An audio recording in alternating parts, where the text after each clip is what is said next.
Hi, I'm really glad you're here. If this is your first episode, welcome to Beyond Pink Ribbons, the podcast. Has anyone ever called you strong and it didn't feel like a compliment? Like you smiled when they said it, but inside you were tired? Today I want to talk about that version of strong. We praise strength constantly. We admire it. We even rely on it. But we don't talk about how heavy it can be. Let me ask you something. When was the first time someone called you strong? Was it after something hard happened? Was it when you didn't cry? Was it when you handled something quietly? And when they said it, did it feel like it was empowering, or did it feel more like an assignment? Sometimes strength is chosen, but a lot of times it's assigned. You're strong because you had to be, because no one else stepped up, because quitting just wasn't an option.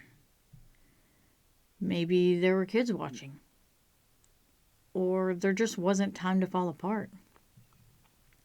And after a while, people stop asking how you're doing, because strong people are assumed to be fine. When was the last time someone checked on you without needing something from you? When was the last time someone asked, "How are you doing?" and waited for the real answer?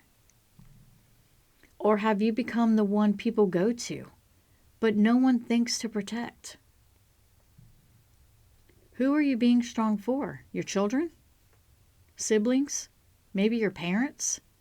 Co-workers? Community? Perhaps people at your church? And here's the harder question.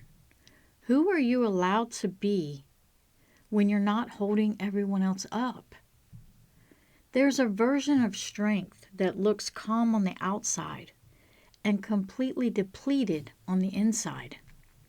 You show up, you handle things, you keep moving. But inside you're tired, and not just physically tired, emotionally tired, decision-making tired, responsible tired. That kind of exhaustion comes from always being the dependable one, always being the strong one. Have you ever wished someone would just take over for you? Have you ever felt jealous of people who don't have to be strong? Or have you ever wanted permission to fall apart? When you have a hard day, who absorbs it? Do you process things out loud or quietly push them down? Have you trained yourself to say, "I'm fine," automatically when people ask you? And if you stop saying that, what would happen? Strength becomes an identity, and identities are really hard to step out of. If you're known as the reliable one, the steady one, the capable one, who are you if you admit you're struggling? Does it feel like you disappoint someone? Or does it feel like you disappoint yourself? A lot of strong people are afraid to fall apart, not because they don't want the help, but because they don't know how to be seen without that layer of armor on. What happens if I admit I'm tired? What happens if I say I can't handle this? What happens if I stop fixing everything? Would they panic? Would they step up? Or would everything just fall apart? Have you ever wondered whether things stay together because you're the one holding them together? And if you let go just a little bit, what would happen? Those are real questions. And they don't mean you're weak. They mean you've been carrying this for a long time. 2 years ago, at a breast cancer walk, I was asked to speak to the news on behalf of our group. And I couldn't. My sister was there encouraging me. The camera was there. The moment was there. My words weren't there. I remember feeling like I let all those women down in my group. Like I let my sister down. I felt like I wasn't who they thought I was. Even my daughter was there, and part of me wondered if she's seen that I wasn't strong. That moment wasn't about cancer. It was about identity. Because when you're labeled strong, you feel like you're not allowed to freeze. But here's what I've learned since then. Strength isn't performing on command. Strength isn't speaking perfectly when the camera's on. Strength isn't proving something to everyone that's watching. I've grown since then. Today, I could do that interview. Not because I need to prove I'm strong to anyone, but because I feel strong within myself, and that's different.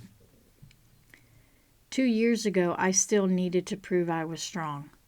Today, I don't feel I need to prove it. I live it. The other day, I cried in front of my daughter. A few hours later, I apologized for it. She didn't expect me to. She didn't look upset. She actually comforted me. And still, I felt weak. Not because I'd done something wrong, but because somewhere inside me, I still believe that being strong means not needing to be held. When she stepped in and comforted me, it felt like the roles shifted.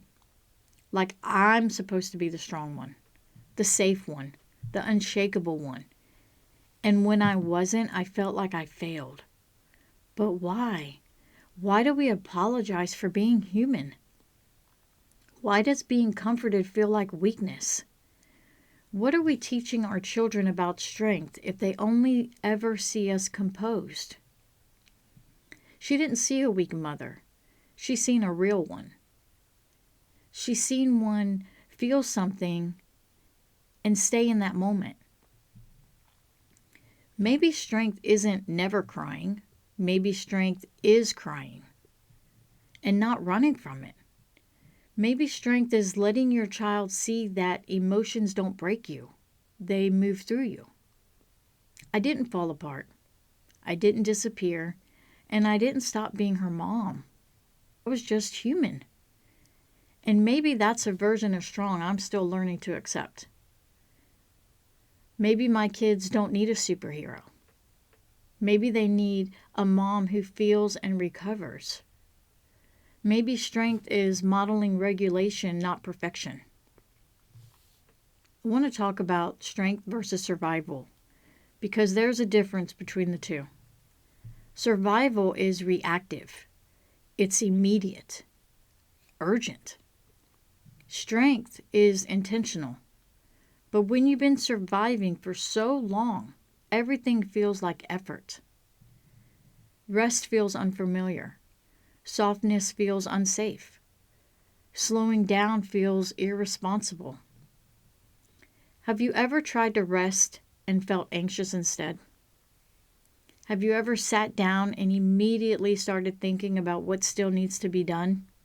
I know I do. If I'm awake, my mind is going. There's often times I wake up in the middle of the night thinking of things I need to do. Phone calls to make, appointments to schedule. Your body has learned that staying alert equals staying safe. But just because you had to survive once doesn't mean you have to stay in survival mode forever. Every situation will be different. And you don't have to be strong for everyone or everything. Are you still surviving something that's already over? There was a time in my life when strength had nothing to do with cancer. When my bonus son Nick made the decision to end his life, strength changed for me. It wasn't loud. It wasn't inspiring. It wasn't something I would have chosen. Strength looked like holding my husband while he broke. It looked like being steady for my other children when everything felt unsteady. It looked like showing up for his 2 kids when their world shifted in a way that they didn't understand and probably still don't understand. One of them I get to see a few times a year, And when she's with me, I make sure she knows who her dad was. His laugh, his heart, the stories. Not just the way he left. She doesn't know how he passed. But one day she will. For now, strength means protecting her innocence while still honoring his life. And here's something people don't see when they call you strong. I couldn't even find the strength to speak at his service. I tried. My coffee table was full of crumbled paper a few times before the service. Not because I didn't love him, not because I didn't have something to say, but because some words are just too heavy to carry in public. Some grief belongs between you and the other person. So I kept those words between Nick and me. And I'm learning that that was strength too. It didn't feel strong. It felt like breath by breath. What if strength wasn't about how much you can handle? What if it wasn't about how long you can carry everyone else? What if strength looked like this instead? Saying, I can't do this right now. Or asking for help without apologizing. Resting before you collapse. Letting someone else carry something for you. When was the last time you asked for help without explaining why you deserved it? Or the last time you let someone show up for you? Are you the type of person who's more comfortable giving than receiving? I know I am. That kind of strength doesn't get applauded, but it does heal. If you're listening to this and you're tired, not just physically but emotionally, I want you to hear this. You're allowed to rest. You're allowed to not be impressive for a while. You don't owe the world your endurance. You've already proven that you can survive. The question now is, do you want to keep proving it, or do you want to start living differently? What would change if you weren't the strongest person in the room? What would feel lighter? Who might surprise you by stepping up? And what part of you might finally get to breathe? You don't have to resign from being strong, but you are allowed to redefine it. Strength doesn't have to mean silent. It doesn't have to mean exhausted. It doesn't have to mean you're alone. Maybe real strength is knowing when to put the armor down. Maybe real strength is letting someone see you without it on. And maybe being strong isn't the goal anymore. Being supported is. I made a post the other day about an action figure. This is what I said. Some people collect action figures. I became one. Breast cancer survivor, founder, advocate, flat and fearless. There was a time I didn't feel strong. There was a time I didn't feel brave. There was a time I was just surviving the next scan, the next appointment, the next 6 months. Now, today, I use my voice. I build community. I host this podcast. Not because I feel fearless every day, but because someone else might need to see what strength looks like in real life.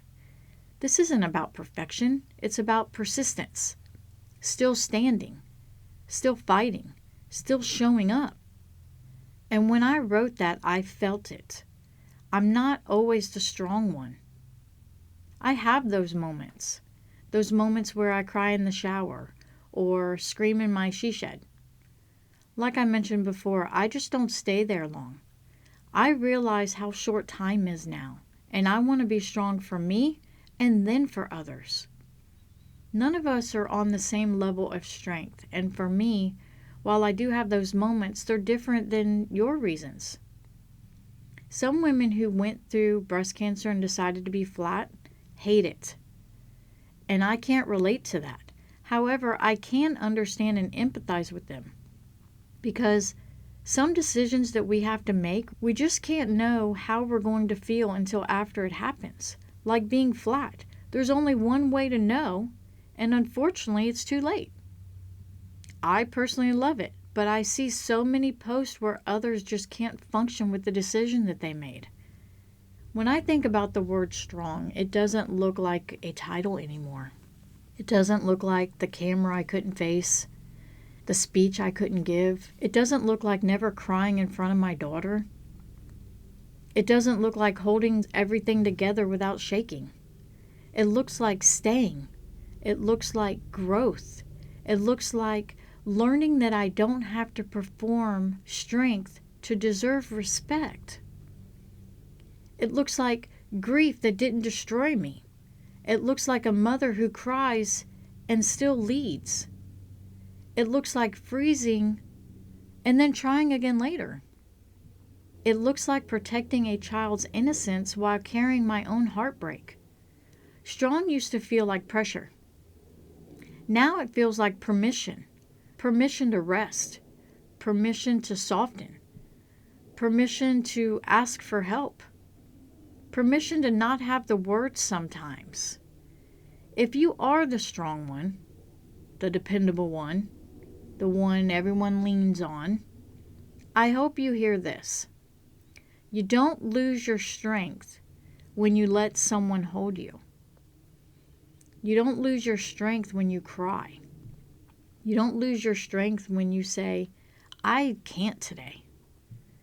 Maybe strong isn't about carrying everything. Maybe it's about knowing you don't have to carry it alone. And maybe that's the strongest thing we can learn. Strong used to feel like pressure. Now it feels like permission. When was the first time someone called you strong? And if they said it today, would it feel heavy? Or would it feel honest? Maybe strength isn't something we prove anymore. Maybe it's something we understand. Not because we never freeze, not because we never cried, not because we never broke, but because we stayed, because we grew, because we softened instead of shutting down, because we learned that being supported doesn't cancel out strong. If you've been carrying strength like an assignment, you're allowed to redefine it. If you've been carrying it like armor, you're allowed to take it off. Maybe strong simply means this: I'm still here, I'm still becoming, and I don't have to do it alone. Thank you for being here. I'll see you next week.